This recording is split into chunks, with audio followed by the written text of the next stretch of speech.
Okay, let's chant Namo Tassa together.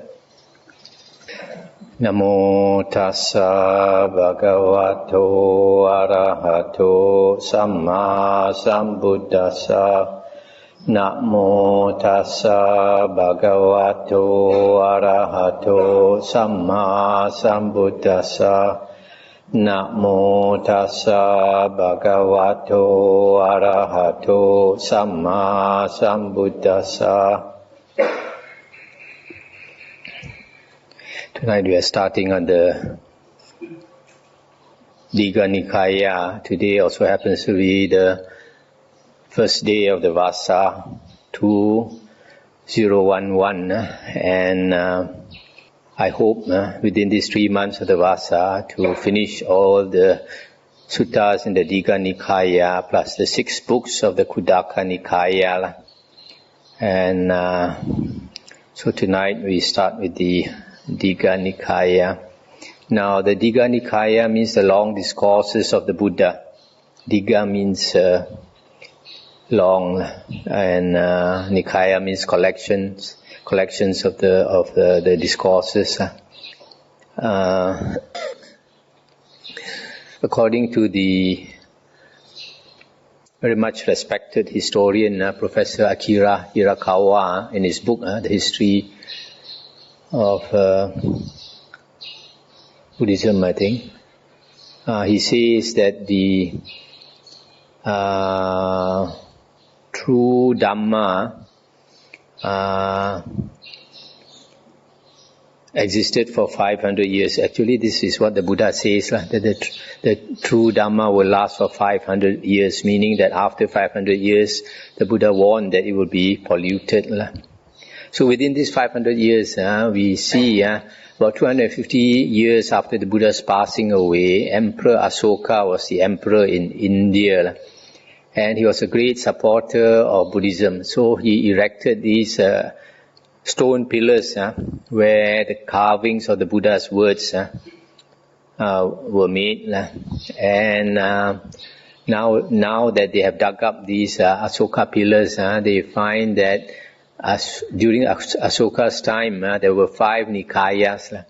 So this is the real Dhamma of the Buddha, the 5 Nikāyas, the 5 collections of discourses. And I always stress that there's a very important sutta, Anguttara Nikāya 4.180, where the Buddha said, if any monk says that the Buddha taught in such and such a way, that the Buddha said such and such, the Buddha said not to accept it and not to reject it, but to compare it with the suttas and the Vinaya. But the Vinaya is the monastic discipline which concerns only monks and nuns. As far as the Dhamma is concerned, the Buddha says, refer only to the early suttas.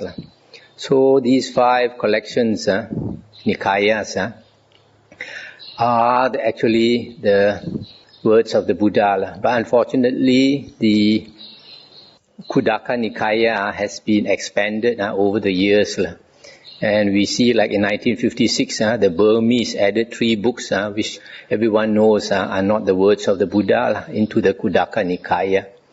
And so from there we know how this Khuddaka Nikāya expanded. Actually, Khuddaka Nikāya means a minor collection, but it has expanded to become a major collection, even more than the other 4 Nikāyas. So this Dīgha Nikāya is one of the early Nikāyas which have not been added to. If you say there's some pollution, maybe a little bit, but not much. Now, the Dīgha Nikāya, the English translation was first done by the Pali Text Society, the husband and wife team, T.W. Rhys Davids and Catherine Rhys Davids. And then the latest translation is by Dr. Maurice Walsh. So the Dīgha Nikāya consists of 34 suttas and 3 sections. The first one, the Sila Kanda Vaga, the moralities, consists of sutta number 1 until number 13. And the second section, the great division of Mahavagga, is the suttas number 14 until 23. And then the third or last is the Patika division, Patika Vagga, from suttas 24 up to 34. So I'll start with the first sutta, which is the Brahmajala Sutta, the supreme net, what the teaching is not. Some monks consider this to be a very important sutta, but to me a sutta is very important if people listen to it and become enlightened or partially enlightened. But if no one becomes enlightened, either path or fruit, then to me it's not so important. So this Brahmajala Sutta, it just tells us about the different views, the different wrong views that existed during the Buddha's time. Okay, thus have I heard. Once the Lord was travelling along the main road between Rajagaha and Nalanda with a large company of some 500 monks. And the wanderer Suppiya was also travelling on that road with his pupil, the youth Brahmadatta. And Suppiya was finding fault in all sorts of ways with the Buddha, the Dhamma and the Sangha, whereas his pupil Brahmadatta was speaking in various ways in their praise. And so these two, teacher and pupil, directly opposing each other's arguments, followed close behind the Lord and his Sangha of monks. Then the Lord stopped for one night with his monks at the royal park of Ambalatika, and Suppiya too stopped there for the night with his pupil Brahmadatta. And Suppiya went on abusing the Buddha, Dhamma and the Sangha, while his pupil Brahmadatta defended them. And thus disputing, they followed close behind the Buddha and his Sangha or order of monks. Now in the early morning, a number of monks, having got up, gathered together and sat in the round pavilion. And this was the trend of their talk. It is wonderful, friends, it is marvelous how the blessed Lord, Arahant, Sammasambuddha, knows, sees and clearly distinguishes the different inclinations of beings. For here is the wanderer Suppiya, finding fault in all sorts of ways with the Buddha, the Dhamma and the Sangha, while his pupil Brahmadatta in various ways defends them. And still disputing, they follow closely behind the blessed Lord and his Sangha of monks. Then the Lord, being aware of what those monks were saying, went to the round pavilion and sat down on the prepared seat. Then he said, "Monks, what was the subject of your conversation just now? What talk have I interrupted?" I'll stop here for a moment. So here you see the Suppiya and his disciple following behind the Buddha and the monks, and they were arguing. One was praising the Buddha, Dhamma and Sangha, one was talking bad. And some of the monks know, so probably because the Buddha and many of his disciples, Arahant disciples, had psychic power, so they knew what the Suppiya and Brahmadatta were talking about. Just as the Buddha here is aware of what his monks were saying, and he went to the pavilion to talk to them. And they told him.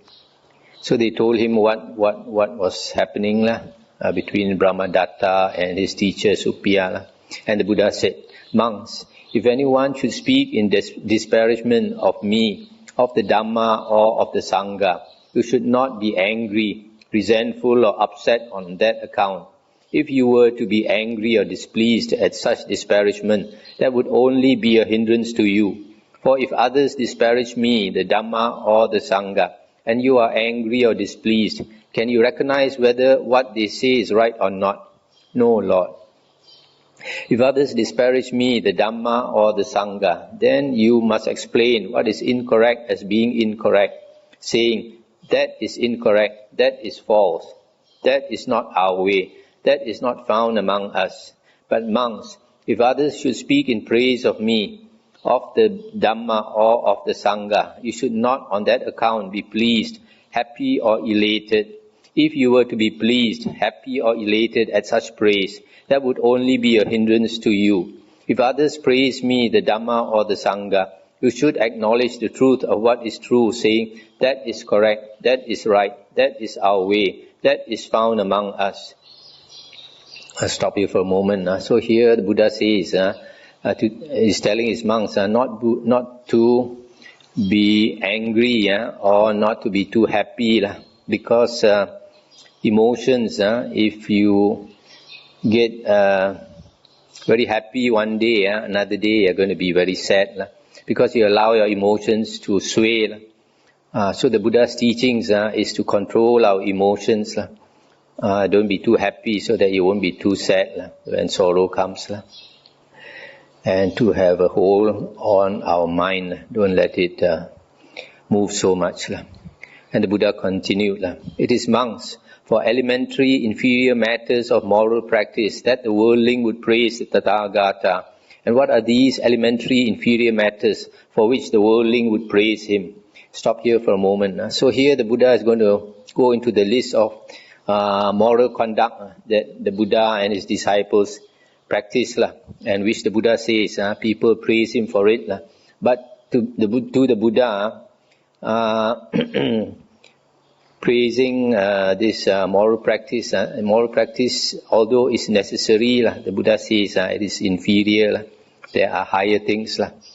Okay, the first part, the short section on morality. Abandoning the taking of life, the ascetic Gautama dwells refraining from taking life, without stick or sword, scrupulous, compassionate, trembling for the welfare of all living beings. Thus the worldling would praise the Tathagata. Abandoning the taking of what is not given, the ascetic Gautama dwells refraining from taking what is not given, living purely, accepting what is given, awaiting what is given, without stealing. Abandoning unchastity, the ascetic Gautama lives far from it, aloof from the village practice of sex. Abandoning false speech, the ascetic Gautama dwells refraining from false speech, a truth speaker, one to be relied on, trustworthy, dependable, not a deceiver of the world. Abandoning malicious speech, he does not repeat there what he has heard here, to the detriment of these, or repeat here what he has heard there, to the detriment of those. Thus he is a reconciler of those at variance, and an encourager of those at one, rejoicing in peace, loving it, delighting in it, one who speaks up for peace. Abandoning harsh speech, he refrains from it. He speaks whatever is blameless, pleasing to the ear, agreeable, reaching the heart, urbane, pleasing and attractive to the multitude. Abandoning idle chatter, he speaks at the right time, what is correct and to the point of Dhamma and Vinaya. He is a speaker whose words are to be treasured, seasonable, reasoned, well defined and connected with the goal. Thus the worldling would praise the Tathagata.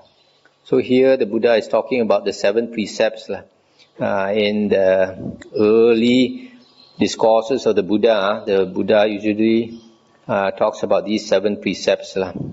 These 7 precepts are also considered the Aryan Sila, Aryan moral conduct. In the Noble Eightfold Path, 3 factors comprise the Sila component: right speech, right action, and right livelihood.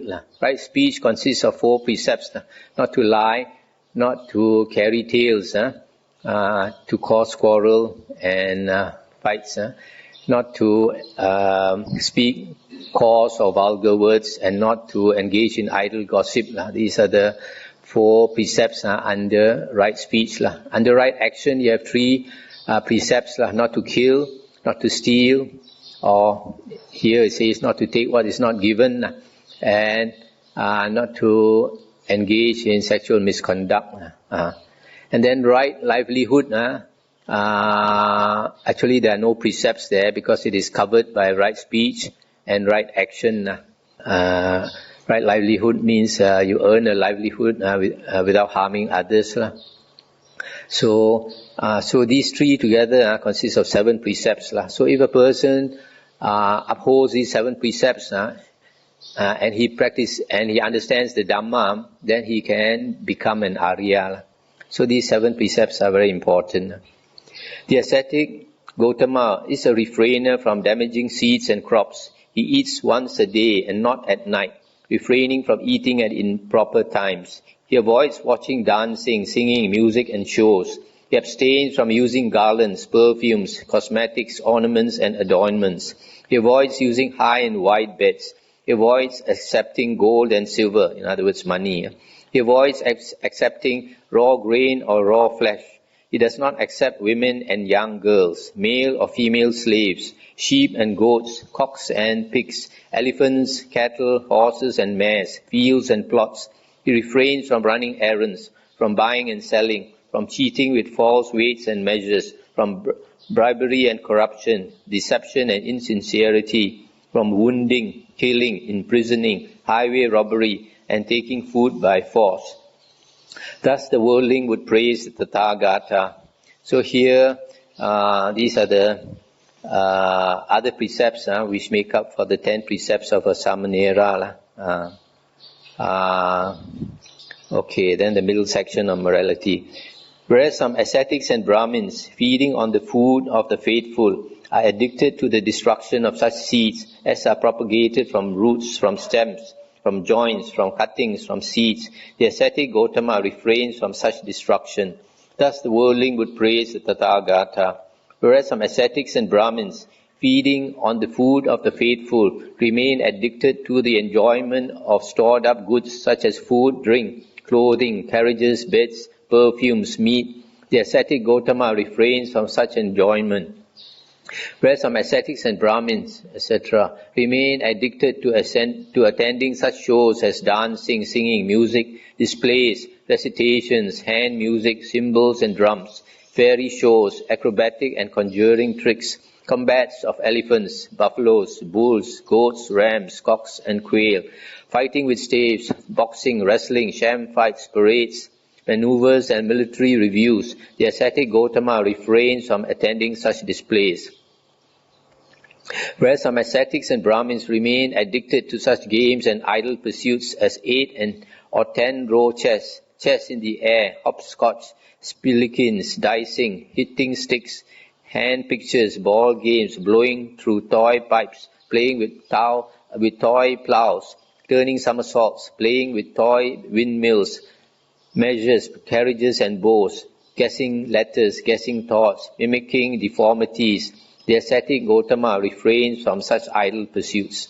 Whereas some ascetics and Brahmins remain addicted to high and wide beds and long chairs, couches adorned with animal figures, fleecy or variegated coverlets, coverlets with hair on both sides or one side, silk coverlets embroidered with gems or without, elephant, horse or chariot rugs, choice spreads of antelope hide, couches with awnings, or with red cushions at both ends, the ascetic Gautama refrains from such high and wide beds. Whereas some ascetics and Brahmins remain addicted to such forms of self-adornment and embellishment as rubbing the body with perfumes, massaging, bathing in scented water, shampooing, using mirrors, ointments, garlands, scents, unguents, cosmetics, bracelets, headbands, fancy sticks, bottles, swords, sunshades, decorated sandals, turbans, gems, yak-tail fans, long-fringed white robes, the ascetic Gautama refrains from such self-adornment. Whereas some ascetics and Brahmins remain addicted to such unedifying conversation as about kings, robbers, ministers, armies, dangers, wars, food, drink, clothes, beds, garlands, perfumes, relatives, carriages, villages, towns and cities, countries, women, heroes, street and well gossip, talk of the departed, desultory chat, speculations about land and sea, talk about being and non-being. The ascetic Gautama refrains from such conversation. Whereas some ascetics and Brahmins remain addicted to disputation such as, you don't understand this doctrine and discipline, Dhamma Vinaya. I do. How could you understand this doctrine and discipline? Your way is all wrong, mine is right. I am consistent, you aren't. You said last what you should have said first, and you said first what you should have said last. What you took so long to think up has been refuted. Your argument has been overthrown, you are defeated. Go on, save your doctrine, get out of that if you can. The ascetic Gautama refrains from such disputation. Whereas some ascetics and Brahmins remain addicted to such things as running errands and messages, such as for kings, ministers, nobles, Brahmins, householders, and young men who say, "Go here, go there, take this there, bring that from there." The ascetic Gotama refrains from such errand running. Whereas some ascetics and Brahmins remain addicted to deception, patter, hinting, belittling, and are always on the make for further gains, the ascetic Gotama refrains from such deception. Thus the worldling would praise the Tathagata. Stop for a moment. So here you see some of these conducts are expansion of the 10 precepts, luxurious living. And the last part, 1.20, this deception, patter, hinting, belittling, on the make for further gains. This is considered wrong livelihood for the monk. Whereas some ascetics and Brahmins, feeding on the food of the faithful, make their living by such base arts, such wrong means of livelihood as palmistry, divining by signs, portents, dreams, body marks, mouth gnawings, fire oblations, oblations from a ladle of husk, rice powder, rice grains, ghee or oil, from the mouth or of blood, reading the fingertips, house and garden law, skill in charms, ghost law, earth house law, snake law, poison law, rat law, bird law, crow law, foretelling a person's lifespan, charms against arrows, knowledge of animals' cries. The ascetic Gotama refrains from such base arts and wrong means of livelihood. Stop here for a moment. You see here, palmistry, fortune telling is not allowed for a monk. And divining by signs, meaning geomancy, what we call hong sui, feng shui, also not allowed for a monk. Wrong livelihood for a monk. Whereas some ascetics and Brahmins make their living by such base arts as judging the marks of gems, sticks, clothes, swords, spears, arrows, weapons, women, men, boys, girls, male and female slaves, elephants, horses, buffaloes, bulls, cows, goats, rams, cocks, quail, iguanas, bamboo rats, tortoises, deer. The ascetic Gotama refrains from such base arts. Whereas some ascetics and Brahmins make their living by such base arts as predicting the chiefs will march out, the chiefs will march back. Our chiefs will advance and the other chiefs will retreat. Our chiefs will win and the other chiefs will lose. The other chiefs will win and ours will lose. Thus there will be victory for one side and defeat for the other. The ascetic Gotama refrains from such base arts. Whereas some ascetics and Brahmins make their living by such base arts as predicting an eclipse of the moon, the sun, a star, that the sun and moon will go on their proper course or will go astray, that a star will go on its proper course or will go astray, that there will be a shower of meteors, a blaze in the sky, an earthquake, thunder, arising, setting, darkening, brightening of the moon, the sun, the stars, and such will be the outcome of these things. The ascetic Gotama refrains from such base arts and wrong means of livelihood. Whereas some ascetics and Brahmins make their living by such base arts as predicting good or bad rainfall, a good or bad harvest, security, danger, disease, health, or accounting, computing, calculating, poetic composition, philosophizing. The ascetic Gotama refrains from such base arts and wrong means of livelihood. Whereas some ascetics and Brahmins make their living by such base arts as arranging the giving and taking in marriage, engagements and divorces, declaring the time for saving and spending, bringing good or bad luck, procuring abortions, using spells to bind the tongue, binding the jaw, making the hands jerk, causing deafness, getting answers with a mirror, a girl medium, a deva, worshipping the sun or great Brahma, breathing fire, invoking the goddess of luck. The ascetic Gotama refrains from such base arts and wrong means of livelihood. Whereas some ascetics and Brahmins, feeding on the food of the faithful, make their living by such base arts, such wrong means of livelihood, as appeasing the devas and redeeming vows to them, making earth house spells, causing virility or impotence, preparing and consecrating building sites, giving ritual rinsings and bathings, making sacrifices, giving emetics, purges, expectorants, and flammagorges, giving ear eye, nose medicine, ointments and counter-ointments, eye surgery, pediatry, using balms to counter the side effects of previous remedies. The ascetic Gautama refrains from such base arts and wrong means of livelihood. It is monks for such elementary, inferior matters of moral practice that the worldling would praise the Tathagata.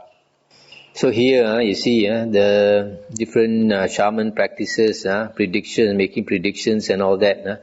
All this the Buddha says is wrong livelihood. But because the Buddha practices these things, he gets praised for not indulging all these predictions and wrong means of livelihood. But the Buddha still says these are inferior matters of moral practice. There are amongst other matters profound, hard to see, hard to understand, peaceful, excellent, beyond mere thought, subtle, to be experienced by the wise, which the Tathagata, having realized them by his own super knowledge, proclaims, and about which those who would truthfully praise the Tathagata would rightly speak. And what are these matters? There are amongst some ascetics and Brahmins who are speculators about the past, having fixed views about the past, and who put forward various speculative theories about the past in 18 different ways. I'll stop here for a moment. So here is, there are 18 different wrong views about the self and the world based on the past. On what basis, on what grounds do they do so? There are some ascetics and Brahmins who are eternalists, who proclaim the eternity of the self and the world in 4 ways. On what grounds? Here monks, a certain ascetic or Brahmin has by means of effort, exertion, application, earnestness and right attention, attained to such a state of mental concentration that he thereby recalls past existences, 1 birth, 2 births, 3, 4, 5, 10 births, 100, 1,000, 100,000 births, several hundred, several thousand, several 100,000 births. There my name was so and so. My clan was so and so, my caste was so and so, my food was such and such, I experienced such and such pleasant and painful conditions, I lived for so long. Having passed away from there, I arose there. There my name was so and so, and having passed away from there, I arose here. Thus he remembers various past lives, the conditions and details, and he says, the self and the world are eternal, barren like a mountain peak, set firmly as a post. These beings rush around, circulate, pass away and re-arise, but this remains eternally. Why so? I have by means of effort, exertion, attained to such a state of mental concentration that I have thereby recalled various past existences. That is how I know the self and the world are eternal. That is the first way in which some ascetics and Brahmins proclaim the eternity of the self and the world. And what is the second way? Here monks, a certain ascetic or Brahmin has by means of effort, exertion, etc., attained to such a state of mental concentration that he thereby recalls 1 period of contraction and expansion, 2 such periods, 3, 4, 5, 10 periods of contraction and expansion. There my name was so and so. That is the second way in which some ascetics and Brahmins proclaim the eternity of the self and the world. Stop here for a moment. Here, a period of contraction expansion refers to a world cycle. A world cycle. There's a time when the world expands and a time when the world contracts. And this refers to the stars. Expansion means the stars go away from each other. The galaxy expands. The stars go away from each other. And after some time it will collapse. That is contraction. And the stars come closer and closer together until they come together and burn. That will be the end of the world. And what is the third way? Here monks, an ascetic or Brahmin, has by means of effort, etc., attained to such a state of mental concentration that he recalls 10, 20, 30, 40 periods of contraction and expansion. There my name was so and so, etc. That is the third way in which some ascetics and Brahmins proclaim the eternity of the self and the world. And what is the fourth way? Here a certain ascetic or Brahmin is a logician, a reasoner, hammering it out by reason, following his own line of thought. He argues, the self and the world are eternal, barren like a mountain peak, set firmly as a post. These beings rush around, circulate, pass away and re-arise, but this remains forever. That is the fourth way in which some ascetics and Brahmins proclaim the eternity of the self and the world.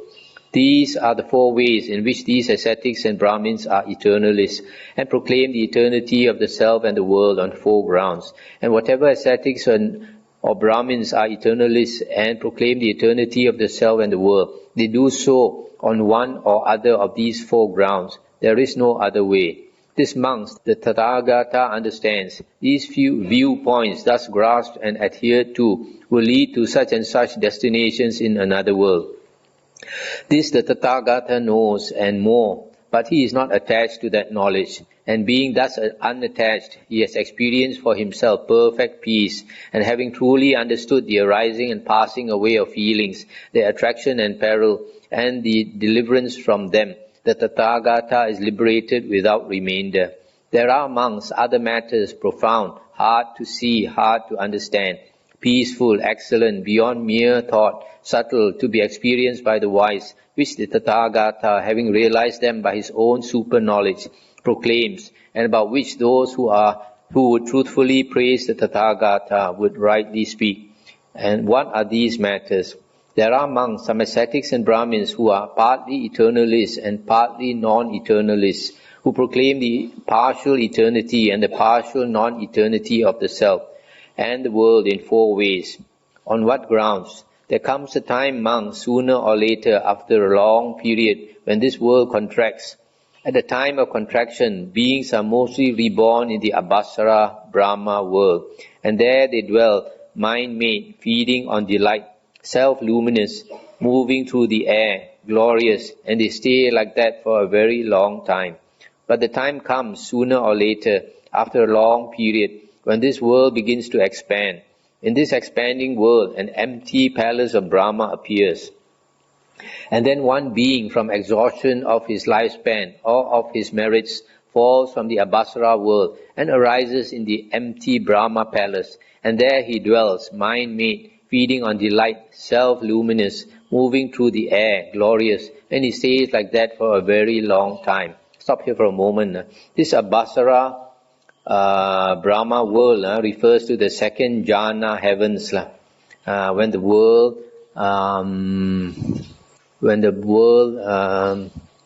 ends, then the beings are reborn. They practice meditation and they are reborn in the second jhana heaven.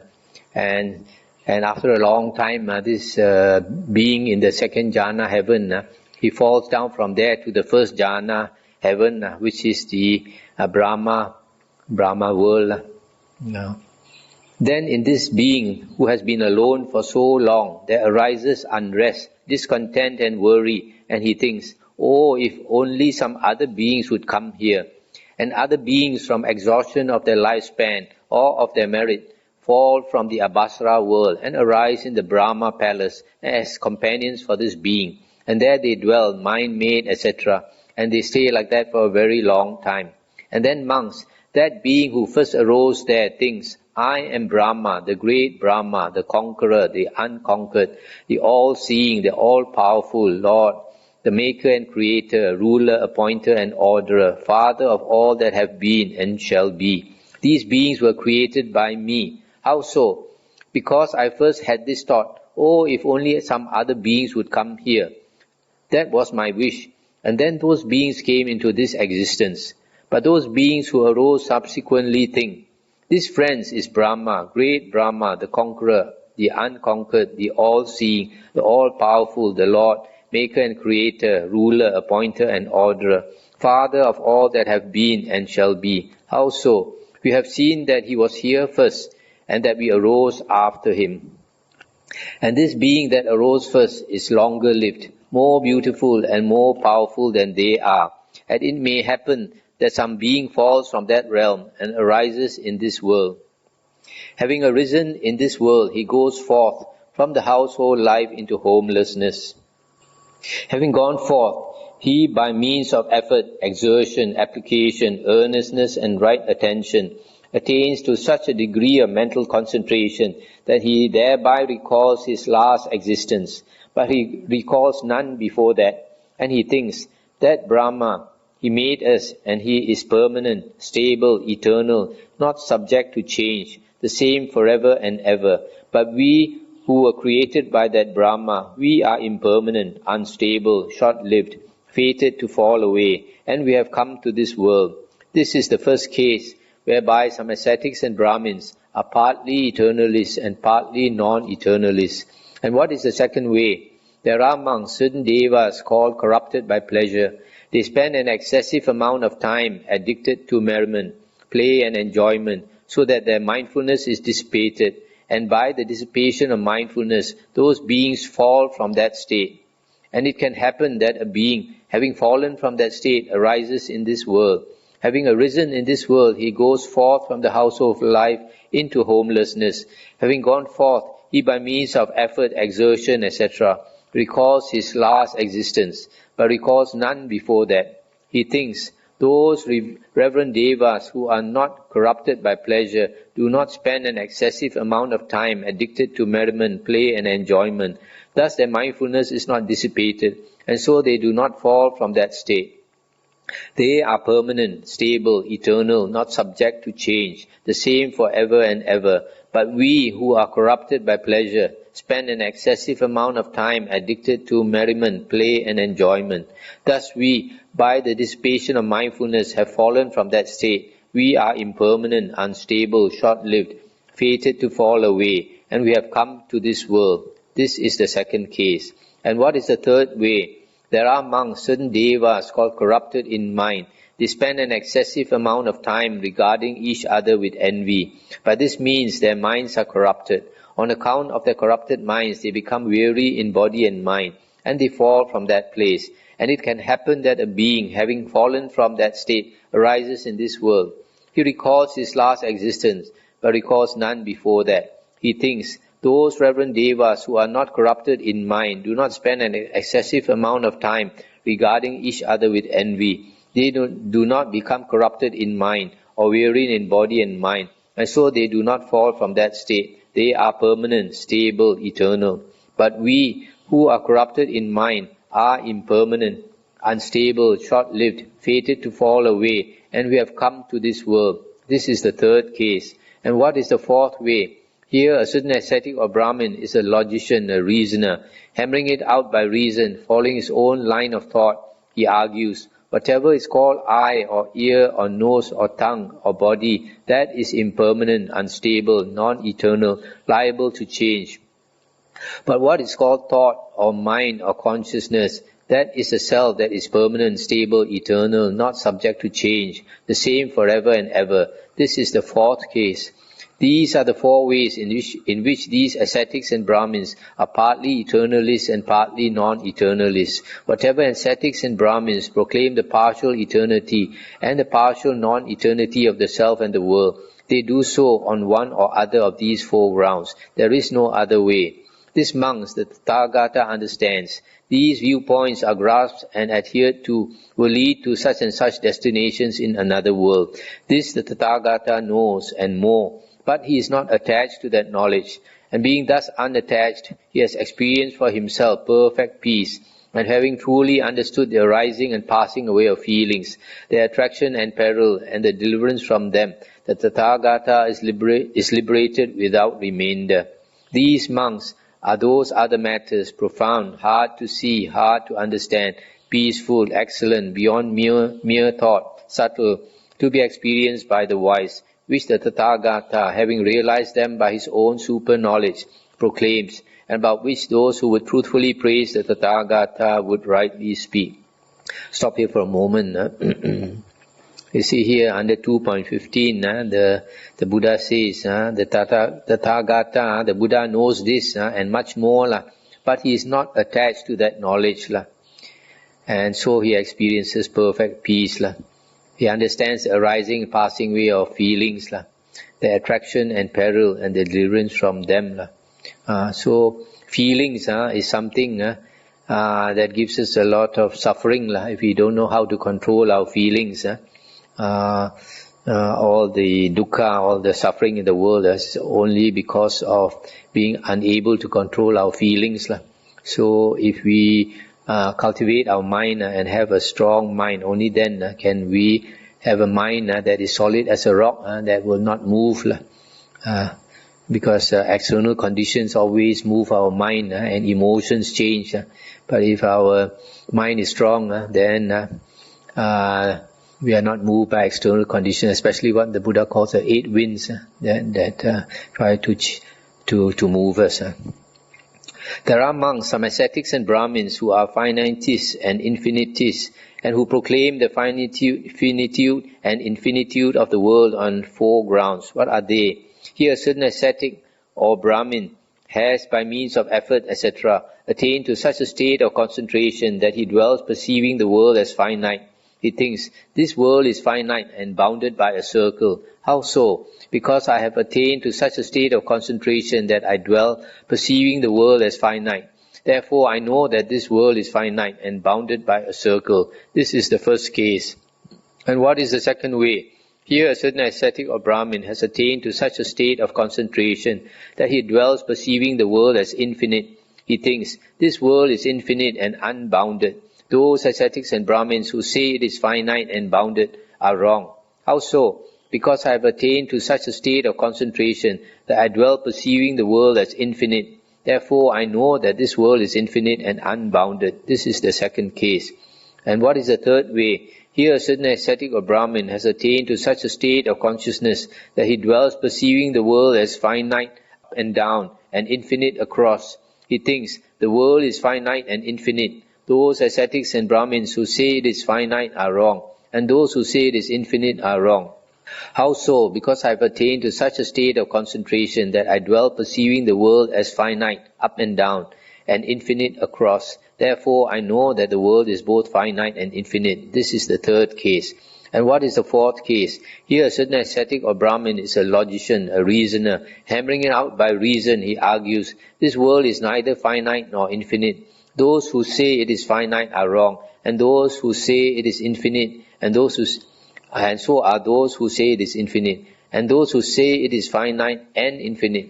This world is neither finite nor infinite. This is the fourth case.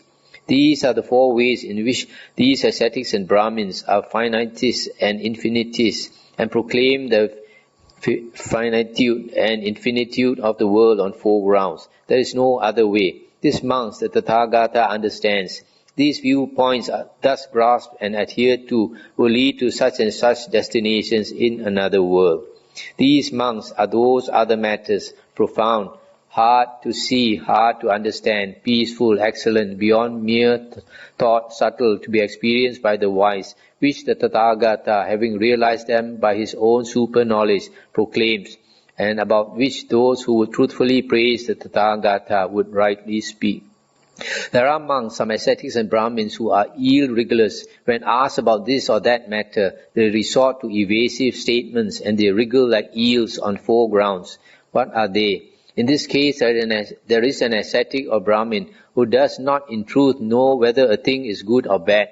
He thinks, I do not in truth know whether this is good or whether it is bad.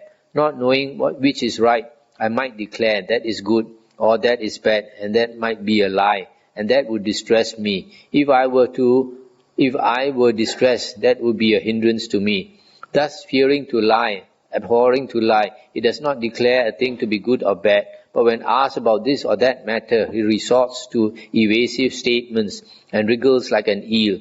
I don't say this, I don't say that, I don't say it is otherwise, I don't say it is not, I don't say it is, I don't say it is not, I don't not say it is not. That is the first case. What is the second way? Here an ascetic or Brahmin does not in truth know whether a thing is good or bad. He thinks, I might declare that is good or that is bad, and I might feel desire or lust or hatred or aversion. If I felt desire, lust, hatred or aversion, that would be attachment on my part. If I felt attachment, that would distress me, and if I were distressed, that would be a hindrance to me. Thus, fearing attachment, abhorring attachment, he resorts to evasive statements. This is the second case. What is the third way? Here an ascetic or Brahmin does not in truth know whether a thing is good or bad. He thinks, I might declare that is good or that is bad, But there are some ascetics and Brahmins who are wise, skillful, practiced debaters, like archers who can split hairs, who go around destroying others' views with their wisdom, and they might cross-examine me, demanding my reasons and arguing. I might not be able to reply. Not being able to reply would distress me, and if I were distressed, that would be a hindrance to me. Thus, fearing debate, abhorring debate, resorts to evasive statements. This is the third case. What is the fourth way? Here an ascetic or Brahmin is dull and stupid. Because of his dullness and stupidity, when he is questioned, he resorts to evasive statements and wriggles like an eel. If you ask me whether there is another world, if I thought so, I would say, there is another world. But I don't say so, and I don't say otherwise, and I don't say it is not, and I don't say it, and I don't not say it is not. Is there another world? Is there both another world and no other world? Is there neither another world nor another world? Are there spontaneously born beings? Are there not? Are there both or neither? Does the Tathagata exist after death? Does he not exist after death? Does he both exist and not exist after death? Does he neither exist nor not exist after death? If I thought so, I would say so. I don't say it is not. This is the fourth case. These are the four ways in which those ascetics and Brahmins are eel-wrigglers, resort to evasive statements. There is no other way. This monks the Tathagata understands. These viewpoints, thus grasped and adhered to, will lead to such and such destinations in another world. These monks are those other matters, profound, hard to see, which the Tathagata, having realized them by his own super-knowledge, proclaims, and about which those who would truthfully praise the Tathagata would rightly speak. There are monks, some ascetics and Brahmins, who are chance originationists, and who proclaim the chance origin of the world and the self on two grounds. What are they? There are monks, certain devas called unconscious, asanya.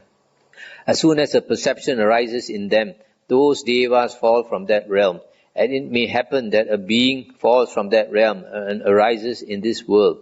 He recalls his last existence, but none before that. He thinks, the self and the world have arisen by chance. How so? Before this I did not exist. Now from not being I have been brought to being. This is the first case. What is the second case? Here an ascetic or Brahmin is a logician, a reasoner. He hammers out his own opinion and declares, the self and the world have arisen by chance. This is the second case. These are the two ways in which these ascetics and Brahmins who are chance originists proclaim the chance origin of the self and the world. There is no other way. These monks the Tathagata understands. These monks are those other matters, profound, hard to see, which the Tathagata, having realized them by his own super-knowledge, proclaims, and about which those who would truthfully praise the Tathagata would rightly speak. And these monks are the 18 ways in which these ascetics and Brahmins are speculators about the past. There is no other way.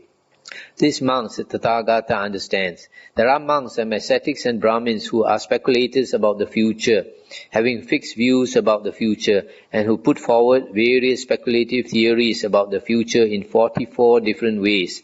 On what basis, on what grounds do they do so? There are monks, some ascetics and Brahmins, who proclaim a doctrine of conscious self-mortem survival, and do so in 16 different ways. On what basis? They declare that the self after death is healthy and conscious and material, or immaterial.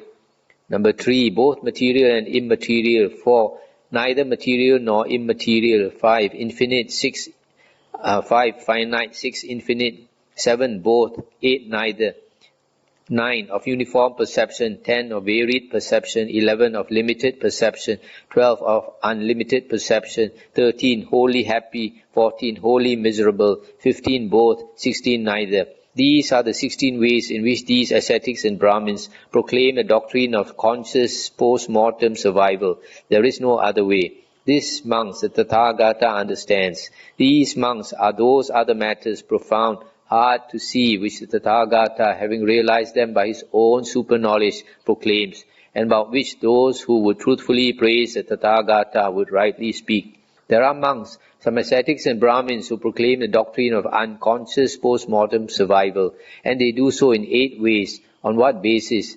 They declare that the self after death is healthy and unconscious, and 1. Material, 2. Immaterial, 3. Both, 4. Neither, 5. Finite, 6. Infinite, 7. Both, 8. Neither.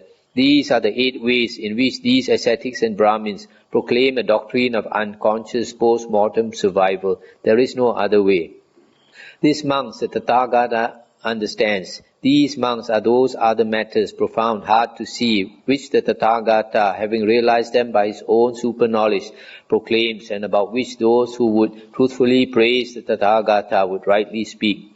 There are some ascetics and Brahmins who declare a doctrine of neither conscious nor unconscious post-mortem survival, and they do so in 8 ways. On what basis?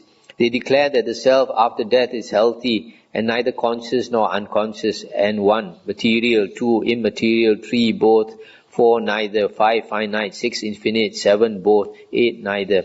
These are the 8 ways in which these ascetics and Brahmins proclaim a doctrine of neither conscious nor unconscious post-mortem survival. There is no other way. These monks the Tathagata understands. These monks are those other matters, profound, hard to see, which the Tathagata, having realized them by his own super-knowledge, proclaims, and about which those who would truthfully praise the Tathagata would rightly speak. There are monks, some ascetics and Brahmins, who are annihilationists, who proclaim the annihilation, destruction, and non-existence of beings, and they do so in 7 ways. On what basis? Here a certain ascetic or Brahmin declares and holds the view. Since this self is material, composed of the 4 great elements, the product of mother and father, at the breaking up of the body, it is annihilated and perishes, and does not exist after death. This is the way in which this self is annihilated. That is how some proclaim the annihilation, destruction, and non-existence of beings. Another says to him, "Sir, there is such a self as you say. I don't deny it. But that self is not wholly annihilated. There is another self, divine, material, belonging to the sense sphere, fed on real food. You don't know it or see it, but I do. It is this self that at the breaking up of the body perishes." Another says to him, "Sir, there is such a self as you say. I don't deny it. But that self is not wholly annihilated. There is another self, divine, material, mind-made, complete with all its parts, not defective in any sense organ. It is this self that at the breaking up of the body perishes." Another says to him, "Sir, there is such a self as you say. There is another self which, by passing entirely beyond bodily sensations, by the disappearance of all sense of resistance, and by non-attraction to the perception of diversity, seeing that space is infinite, has realized the sphere of infinite space. It is this self that at the breaking up of the body perishes." Another says to him, "There is another self which, by passing entirely beyond the sphere of infinite space, seeing that consciousness is infinite, has realized the sphere of infinite consciousness. It is this self that at the breaking up of the body perishes."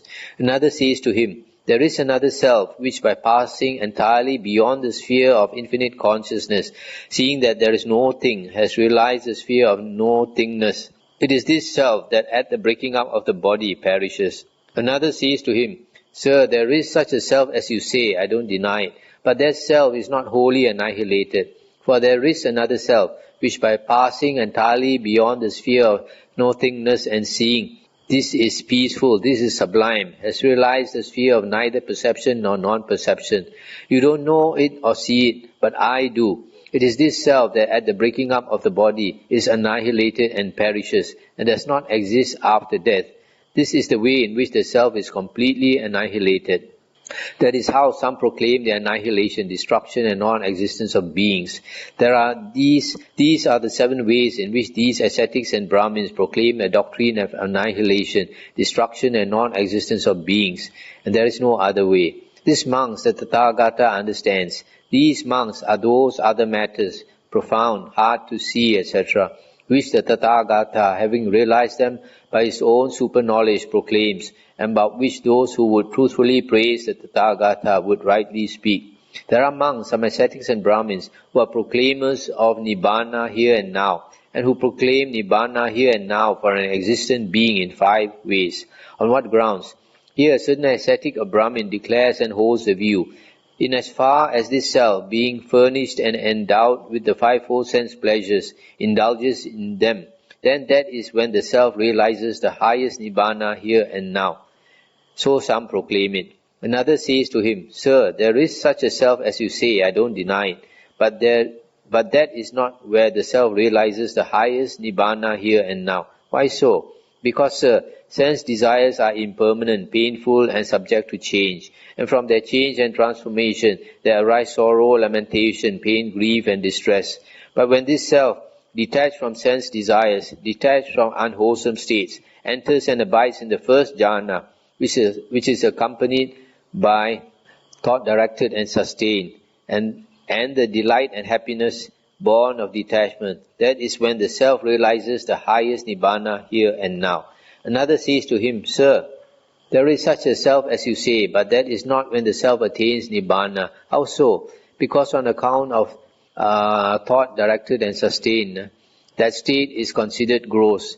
But when the self, by the subsiding of thought directed and sustained, enters and abides in the second jhana with inner tranquility and oneness of mind, or unity of mind, or one-pointedness of mind, which is free from thought directed and sustained, and is born of concentration, and is accompanied by delight and joy or happiness. That is when the self realizes the highest Nibbana here and now. This refers to the second jhana. Another says to him, Sir, there is such a self as you say, but that is not when the self attains Nibbana. How so? Because on account of the presence of delight, there is mental exhilaration, and that state is considered gross.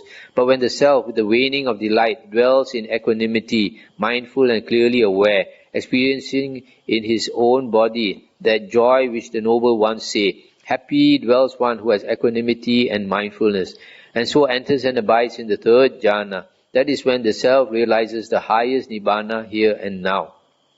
Stop here for a moment. So this refers to the third jhana. And you see, in this sutta, as in other suttas, in the third jhana, there is equanimity and mindfulness. Unlike what some monks say, that in state of jhana there is no mindfulness. Here, there is equanimity and mindfulness. Another says to him, Sir, there is such a self as you say, I don't deny it, but that is not where the self experiences the highest Nibbana here and now. Why so? Because the mind contains the idea of joy, and that state is considered gross. But when, with the abandonment of pleasure and pain, with the disappearance of previous joy and grief, one enters and abides in the state beyond pleasure and pain, in the fourth jhana, which has utter purification of equanimity and mindfulness. The Pali is utter purification of equanimity and mindfulness. That is where the self realizes the highest Nibbana here and now. That is how some proclaim the highest Nibbana here and now for an existent being. I stop here for a moment. So here in this fourth jhana, the equanimity and the mindfulness is utterly purified. There is no higher equanimity and mindfulness than in the fourth jhana. This is what the sutta says. These are the 5 ways in which these ascetics and Brahmins proclaim the doctrine of Nibbana here and now. There is no other way. These monks, the Tathagata understands, etc., etc. These are the 44 ways in which those ascetics and Brahmins who are speculators about the future, having fixed ideas about the future, put forward various speculative views about the future. There is no other way. These monks, the Tathagata understands, etc.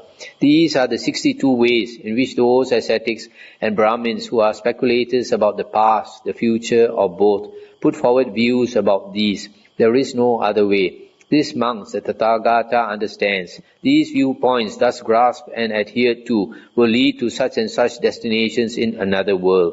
This the Tathagata knows more, but he is not attached to that knowledge. And being thus unattached, he has experienced for himself the perfect peace, and having truly understood the arising and passing away of feelings, their attraction and peril, and their deliverance from them, the Tathagata is liberated without remainder. These monks are those other matters, profound, hard to see, hard to understand, peaceful, excellent, beyond mere thought, subtle, to be experienced by the wise, which the Tathagata, having realized them by his own super-knowledge, proclaims, and about which those who would truthfully praise the Tathagata would rightly speak. Thus monks, when those ascetics and Brahmins who are eternalists proclaim the eternity of the self and the world in four ways, that is merely the feeling of those who do not know and see, the worry and vacillation of those immersed in craving. When those who are partly eternalists and partly non-eternalists proclaim the partial eternity and partial non-eternity of the self and the world in four ways, that is merely the feeling of those who do not know and see, etc. When those who are finitists and infinitists proclaim the finitude and infinitude of the world on four grounds, that is merely the feeling of those who do not know and see, etc. When those who are eel-wrigglers resort to evasive statements and wriggle like eels on four grounds, that is merely the feeling of those who do not know and see, etc. When those who are chance originationists proclaim the chance origin of the self and the world on two grounds, that is merely the feeling of those who do not know and see, etc. When those who are speculators about the past, having fixed views about the past, put forward various speculative views about the past in 18 different ways, that is merely the feeling of those who do not know and see, the worry and vacillation of those immersed in craving. When those who proclaim a doctrine of conscious post-mortem survival do so in 16 different ways, that is merely the feeling of those who do not know and see, etc. When those who proclaim a doctrine of unconscious post-mortem survival do so in 8 different ways, that is merely the feeling of those who do not know and see, etc. When those who proclaim a doctrine of neither conscious nor unconscious post-mortem survival do so in 8 ways, that is merely the feeling of those who do not know and see. When those who are annihilationists proclaim the annihilation, destruction, and non-existence of beings in 7 ways, that is merely the feeling of those who do not know and see. When those who are proclaimers of Nibbana here and now proclaim Nibbana here and now for an existent being on 5 grounds, that is merely the feeling of those who do not know and see. When those who are speculators about the future in 44 different ways speculate about the future, do not know and see. When those ascetics and Brahmins who are speculators about the past, the future, or both, having fixed views, put forward views in 62 different ways, that is merely the feeling of those who do not know and see, the worry and vacillation of those immersed in craving. And those ascetics and Brahmins who are eternalists proclaim the eternity of the self and the world in 4 ways, that is conditioned by contact. Similarly, for the eternalists, non-eternalists, finitists and infinities, irregulars, chance originations, etc. Those ascetics and Brahmins who are speculators about the past, future, or both, having fixed views, put forward views in 62 different ways, that is conditioned by contact. Sorry for a moment. Conditioned by contact means contact at the 6 sense organs through seeing or hearing or smelling, taste, touch and thinking. That all of these eternalists and the rest should experience that feeling without contact is impossible. With regard to all of these, they experience these feelings by repeated contact to the 6 sense bases. Feeling conditions craving, craving conditions clinging, clinging conditions becoming or being, being conditions birth, birth conditions aging and dying, sorrow, lamentation, sadness and distress. When a monk understands as they really are the arising and passing away of the 6 bases of contact, their attraction and peril, and the deliverance from them, he knows that which goes beyond all these views. Whatever ascetics and Brahmins who are speculators about the past or the future or both, having fixed views on the matter and put forth speculative views about it, these are all trapped in the net with its 62 divisions, and wherever they emerge and try to get out, they are caught and held in this net. Just as a skilled fisherman or his apprentice might cover a small piece of water with a fine mesh net, thinking, whatever larger creatures there may be in this water they are all trapped in the net, caught and held in the net. So it is with all these, they are trapped and caught in this net. Monks, the body of the Tathagata stands with the link that bound it to becoming cut. As long as the body subsists, devas and humans will see him. But at the breaking up of the body and the exhaustion of the lifespan, devas and humans will see him no more. Monks, just as when the stalk of a bunch of mangoes has been cut, all the mangoes on it go with it. Just so the Tathagata's link with becoming has been cut. As long as the body subsists, devas and humans will see him. But at the breaking up of the body and the exhaustion of the lifespan, devas and humans will see him no more.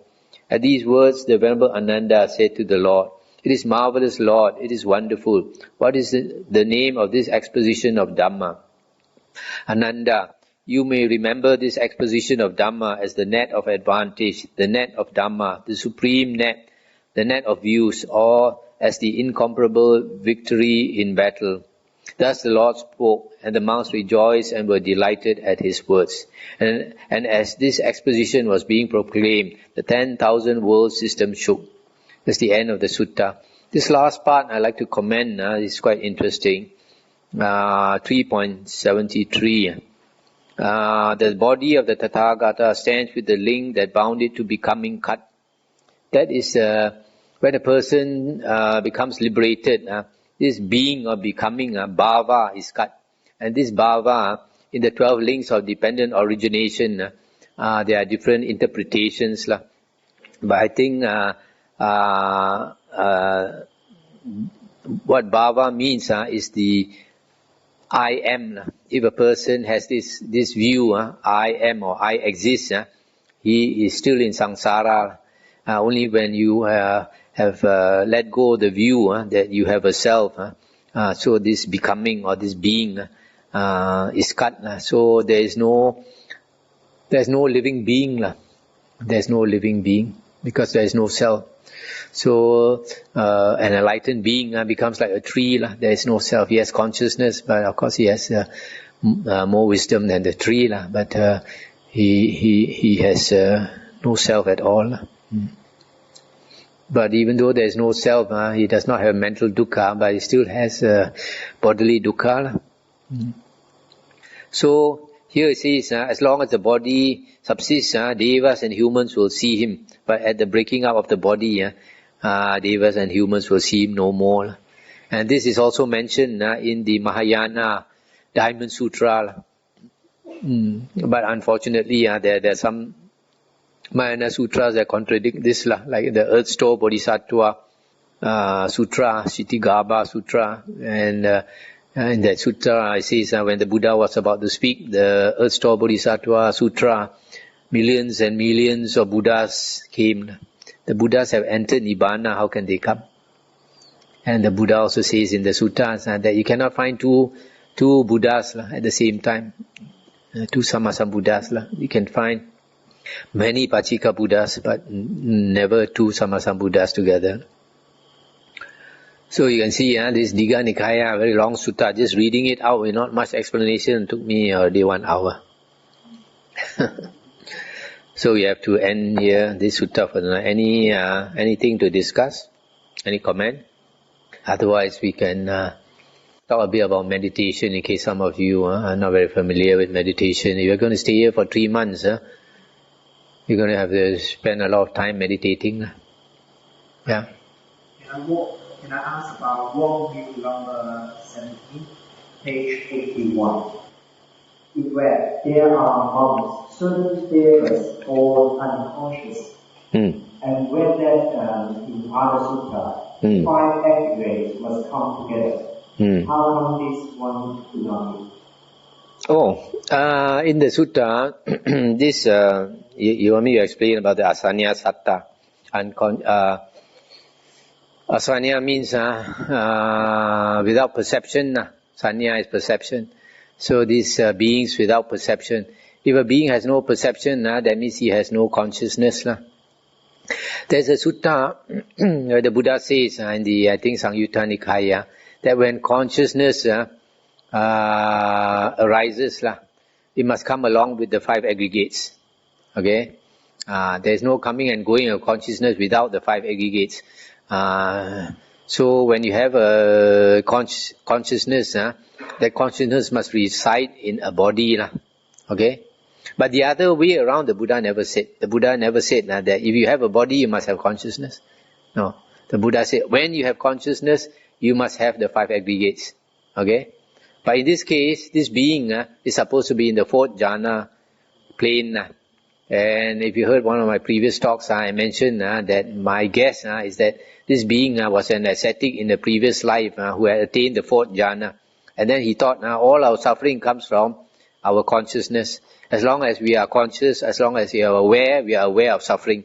So if this consciousness were to stop completely, then there will be no suffering.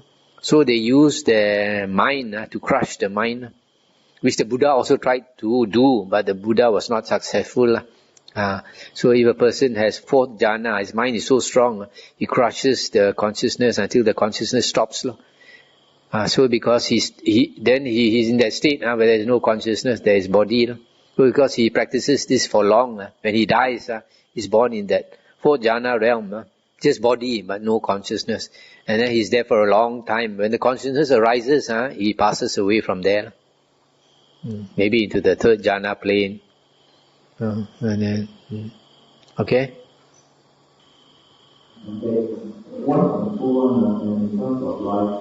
What page? What page? 1.2.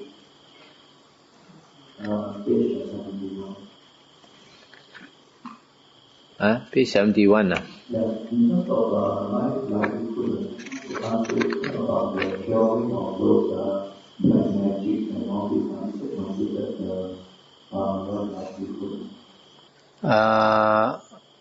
For a monk working as a shaman, curing black magic and all that is wrong livelihood. Wrong livelihood. But there are certain exceptions. The Buddha, for example, the Buddha does not allow a monk to work as a doctor. But if he can cure those either other monks or those helpers in the monastery, those supporters in the monastery who like stewards who are very close supporters and helping dayakas, supporting the monks, then he is allowed to help. But not simply any Tom, Dick and Harry. Because if he tries to help some person who don't have so much faith, then something goes wrong. Then they put the blame on the monk.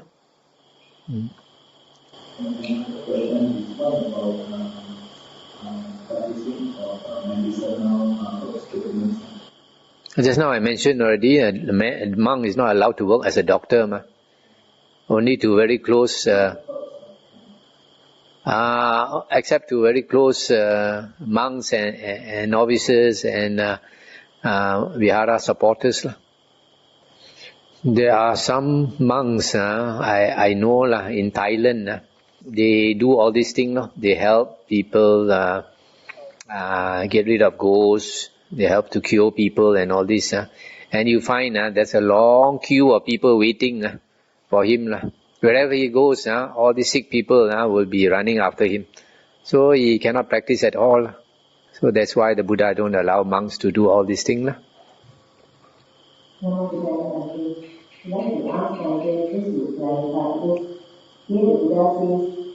Those things that he does not do described as base. For example, practicing of magic, medicine, weather forecast.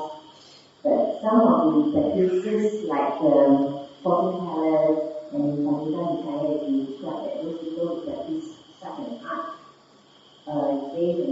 They normally end up in hell and very bad rebirth. When the Buddha says for us Buddhists, to be far away from this kind of except for medicine, like doctors to cure people, but like those feng shui, magic, When the Buddha says these are base practices, he means from the point of view of a monk. If a person is on the spiritual path, he doesn't want to spend his time doing all these things and have no time for practice. For lay people, it's different. Some monks, scholastic monks, tend to put a lot of emphasis on the various views described as 62 views. But you can see here that the most important point is actually what the Buddha said is cutting off, coming. He described the views as Page 90. Feelings. He says feelings.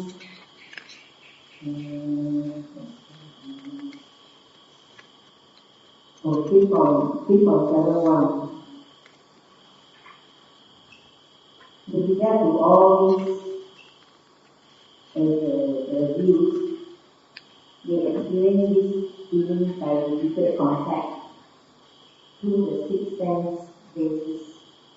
Then the last paragraph it says, Mahathera understand as the reason are the arising and passing away of the six sense basis of contact, their attraction, peril, and ignorance from them. He knows that it goes beyond all these views. It means page 89. Page 89, 3.71. I was thinking that he probably is one of the most more important thoughts than the views which was described, the 62 views being described in the whole Sutta. Then some monks attempt to explain what are the other views. Maybe Bhante take on this for us studying the Sutta. Sometimes it's like a red herring, you go and pay attention, try to understand what all the other 62 views instead of really find out what is the Buddha's emphasis in this very Sutta. I think I mentioned already in the beginning that if you study all these views, it's not going to make you become enlightened. It's not going to make you a Sotapanna or Sakadagamin and all that. So it's not important. What is important, the Buddha always says, is to see there is no self. And the self is always, the Buddha says, in the body and the mind. We always take the body and the mind to be the self. So to see that there is no self, you have to see there is no self in the body and the mind. So the five aggregates is one of the very important topics. The other one is the six bases. Six sense bases. Actually, if you look carefully, the six sense bases also refers to the body and the mind. Also body and the mind, because the sixth base, the mind is the mind base. The first five are all the body base.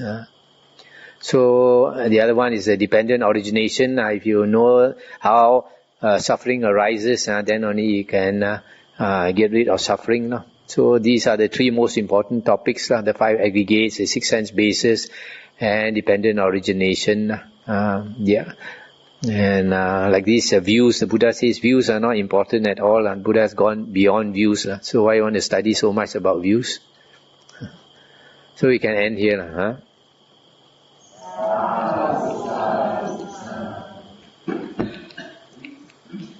Okay, just, I'm afraid. Can continue. So I want to talk a bit about meditation, because some of you are going to spend 3 months here, and maybe you want to know something more about meditation. The Buddha's meditation is given in the Majjhima Nikāya. When Venerable Ananda was asked what type of meditation is praised by the Buddha, what type of meditation is not praised by the Buddha, and Venerable Ananda gave a very straightforward answer. The meditation that is praised by the Buddha is the first jhana, second jhana, third jhana, fourth jhana. And the meditation that is not praised by the Buddha is the type of meditation when you practice the meditation, you cannot get rid of the 5 hindrances. This is very clear in the sutta. So the only way to get rid of the 5 hindrances is to attain the jhanas. This is quite clear from the suttas. So any meditation that we practice has to, the aim should be to attain the jhanas. Because when you attain the jhanas, then your mind becomes what is called bhavana, developed. When your mind is developed, then you see from a higher level, you know and see from a higher level. So initially the Buddha taught, the first method of meditation the Buddha taught was the 32 parts of the body, which for most people is hard to practice, because at first you have to learn to memorize the 32 parts of the body, head, hair, body hair, nails, teeth, skin, flesh, sinew, bone, marrow, kidney, heart, liver, midriff, spleen, lung, etc. So after that you go forward, you go backward. And if you chant slowly, that is a contemplation exercise to make you see the body is made out of these 32 parts. If you chant slowly and you think about these 32 parts frequently, then it sticks in your mind. So when you see a person, you think of the 32 parts. Normally, for most people, when we see somebody, we see beautiful or ugly. It's all skin deep only. As they say, beauty is only skin deep. We never think about the inside. So because of that, we have attraction to the body, lust. So it's one of the reasons we remain in samsara. So I was thinking, why did the Buddha teach the 32 parts of the body as a first meditation when he himself never practiced it? So I think all Buddhas, when they want to teach, all Sammasambuddhas, they would have contemplated the past, what other Buddhas taught, and then they teach the same thing.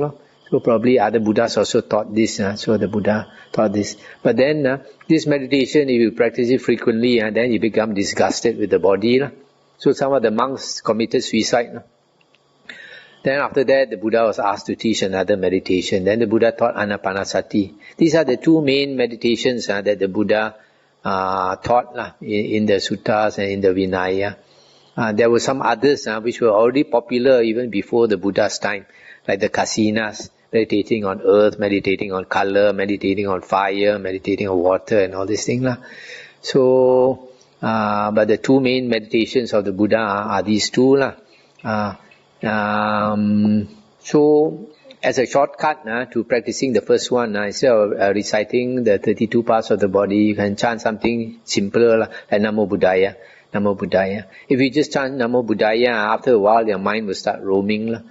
So what you need to do is put another rope around the mind, and that is to, when you chant Namo, you can move one of your right fingers, any one of your right finger, very lightly, very subtly, nobody will notice. And then when you say Buddhaya, you move your left finger, any one of your left finger.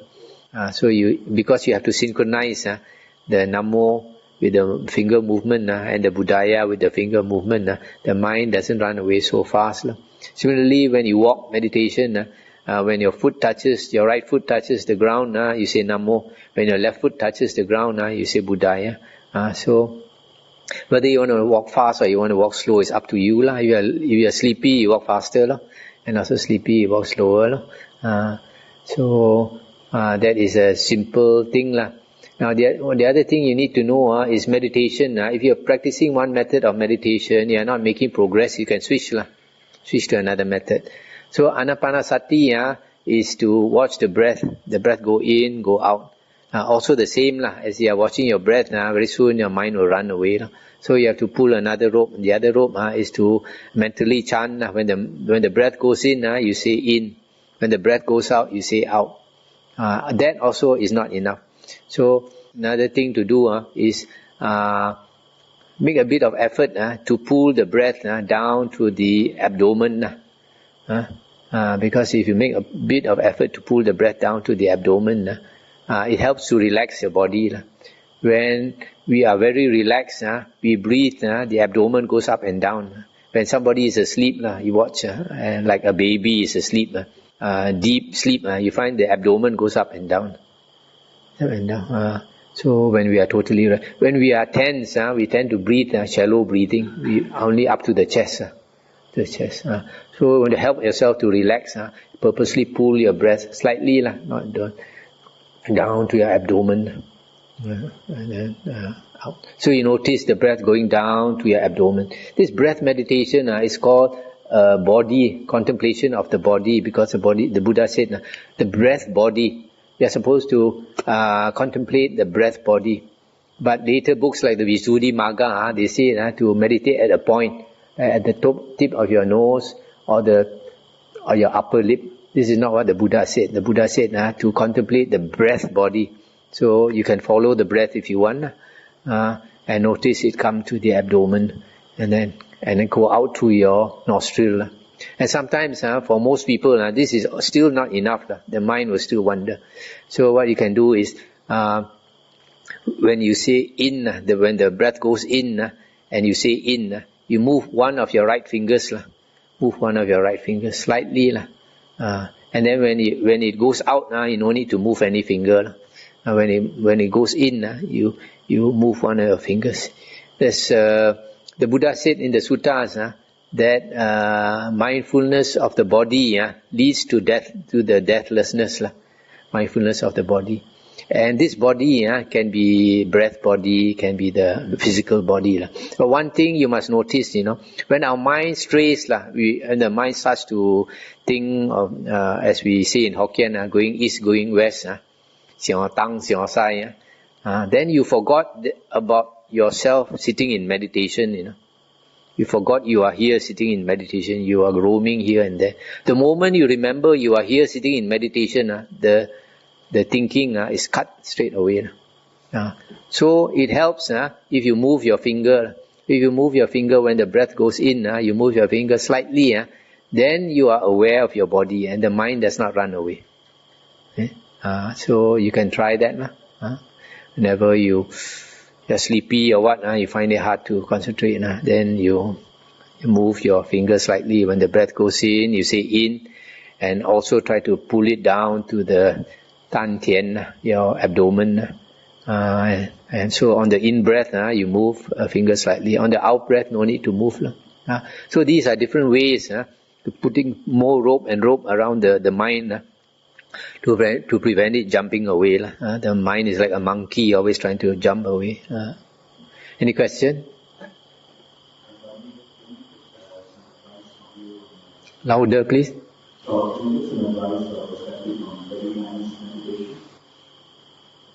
This loving kindness meditation nowadays, people teach is to chant, may I be well and happy, may so and so be well and happy, may everybody be well and happy. This is not the Buddha's method. In the Buddha's method, in the suttas, the Buddha says, first you attain the jhana, then after that you radiate the loving kindness out, and other beings can feel it. Okay? But that is difficult because most people don't have the first jhana. Okay? So another way, a simpler way to do, but which is effective, and the Buddha says for us to practice is that to practice loving kindness through the body, speech and mind, through our body actions, through our speech, and always to have kind thoughts. So body actions means like you shake hands with people, you give people a hug. That is body action. Not raise a stick or or what. So that is body action. The other one is verbal action. Verbal action through your speech, especially like through your people work in the office. Sometimes people are very stressed out. So you have used kind words, people appreciate. Don't raise your voice. The Buddha said a good speech has a few characteristics. First, it must be truthful, then it must be beneficial, then it must be spoken gently, then it must be spoken with a mind of love, and what else? One more. Must be timely. When a person is angry, don't give him advice. He doesn't want to hear your advice. When he's not angry, then you can give him advice if you want. So, especially body action and verbal language. body language and verbal language. That is the way to show loving kindness. Then mind also. The mind is to consider that everyone in this world is suffering. Sometimes a person is not nice to you. You think maybe he's got problems in the house, family problems. So he's stressed out. Come to office, very.